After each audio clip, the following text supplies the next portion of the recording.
मेरे terrace garden से कुछ मैं वेजिटेबल्स की हार्वेस्टिंग करूँगी। तो देखिए यहाँ पर बेंगसा के पत्तों को मैं तोड़ ले रही हूँ। तो बेंगसा के पत्ते को मैं इस तरह से एक प्लास्टिक के टब में लगाई हूँ, जिसमें इस तरह से खूब अच्छे तरह से ये पौधे तैयार हुए हैं। और इसके पत्तों को मैं समय समय से हार्वेस्ट करते रहती हूँ।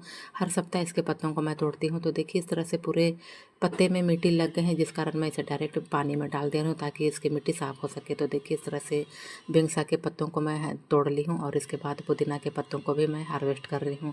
पुदीना के पत्तों को भी समय समय से हार्वेस्ट करने से पौधे जो होते हैं घने होते जाते हैं, और इसमें नए नए पत्ते आते हैं, नए नए ब्रांच आते हैं और पौधा घना होने लगता है। तो इस तरह से मैं हर सप्ताह इस तरह से इसके पत्तों को तोड़ते रहती हूँ। और इस तरह से तोड़ने के बाद पौधे भी अच्छे रहते हैं, पौधा घना होते रहता है।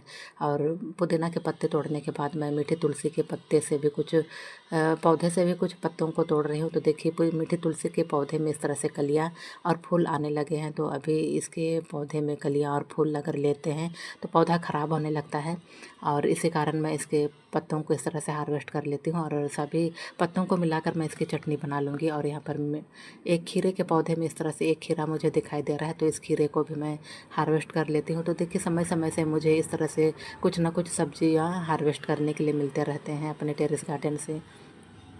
तो एक खीरा को भी मैं हार्वेस्ट कर ली हूँ। और यहाँ पर टमाटर का पौधा है, ऐसे भी मैं कुछ टमाटर को ले लूँगी। तो देखिए इस टमाटर के पौधे से बहुत सारे टमाटर को मैं तोड़ चुकी हूँ, और अभी इस पौधे से इसकी लास्ट हार्वेस्टिंग मैं कर रही हूँ। और इसके बाद मैं इस पौधे को हटा दूँगी।